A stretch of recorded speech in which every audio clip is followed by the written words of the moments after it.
Episode 4 brought to you by ball caps. And Hawaiian shirts. Exploratory surgeries? What is it?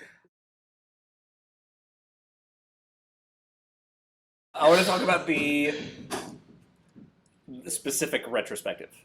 Great. Yeah. I love specific. Walk me through a situation where this makes sense. After anything big, I would say. So the best time for this would be a big failure or a big win. These are the most obvious ones. Hey, we really messed up last week, and the change that we rolled out broke everything. We should probably have a very specific retro on why that happened. Or, so for a team that is doing this on a cadence, because they're well-disciplined and they're getting the value out of it anyway, would you just say, our next retrospective, we're going to do it on this thing? Absolutely. Or would you say we're calling a special, like today on a very special retrospective?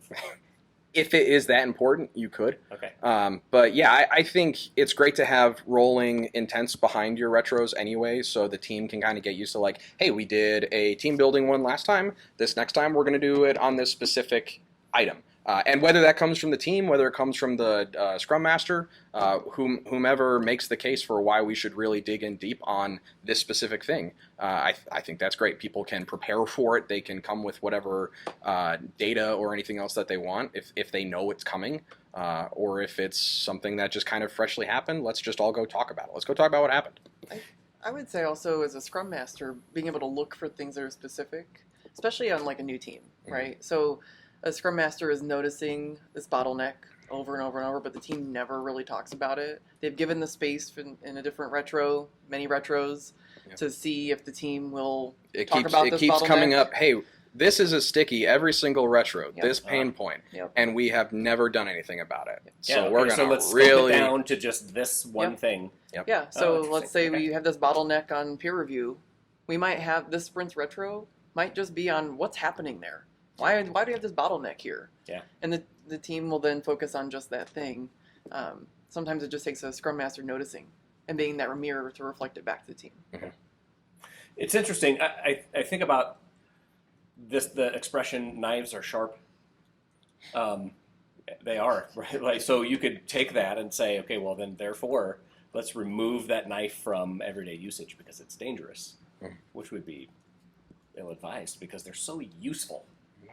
You can cut tomatoes. You can really separate a lot of things with knives. It's just that that list includes your fingers.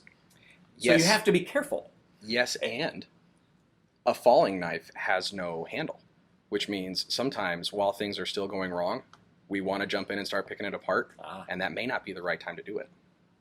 Wow. Look at you extending metaphors. Look at me.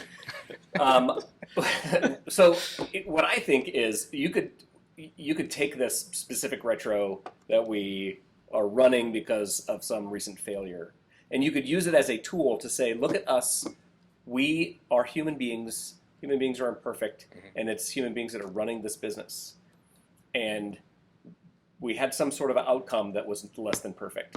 So let's just inspect it for a little bit and try to figure out what we can learn from this thing to prevent it from happening in the future, and maybe even turning it around and making it a benefit for us. But you could also use it as a weapon that says, hey, the outcome that I'm looking for here is that this bad thing happened, and I would like you all to feel bad about yourselves. And this is what people are most familiar with, even from a non-agile world. This is the PostMortem, right? We are finally done with this project. It's 6 months overdue and $1 billion more expensive than it was supposed to be. Let's get in a room and you give me all the excuses you can think of for why I shouldn't fire you, right? That's that's a very abusive and non-productive Or meeting. I want to know who. I love the Give me idea of names. the specific retro, because if you use it like knives are supposed to be used, if you use it like the tool is supposed to be used, you can actually create a sense in the organization that, oh, this is how it works. We do things, they're less than perfect, but we learn from them, and then the next one is better, and then the next one is better. Yeah. Well, you can add that learned helplessness that we talked about before. You can actually sort of reverse that by demonstrating this is what happens when we take a risk and things don't go perfectly. We learn from it. What's even better is to see an organization where some team has a specific retro and they've learned something really key and they actually want to go share it with other teams so that they don't fall into that same pothole. Yeah. Right? That's a learning organization when you want to spread the learning and not just keep it to yourself. Are there any formats that are Well, so really I well think suited to this? I think the most important part of a specific retro is to set the stage, set the context of what we're talking about. Are we talking about the last sprint?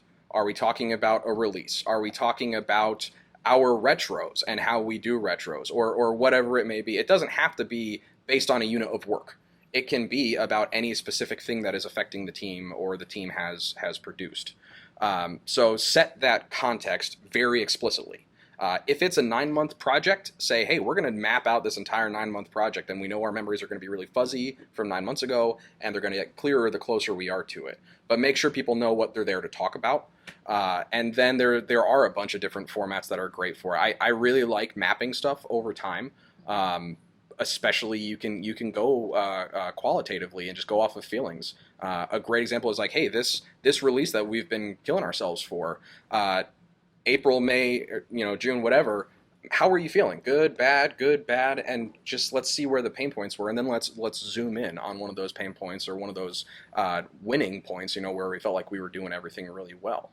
So the way you just described that, in that case, an iteration retrospective is a specific retrospective. It's just specific Absolutely. to that iteration. Mm-hmm. Yeah. Retrospectives in Scrum, this is kind of what they're talking about. It can be, for sure. And this is where you might be mixing and matching. You might have a specific retro that you then want to talk about your team building activities on. You might want to really zoom in on how are we acting as a team, and our intents start to kind of cross over the lines here. But I think the biggest thing to make it specific is to really set that stage so everyone knows what they're talking about.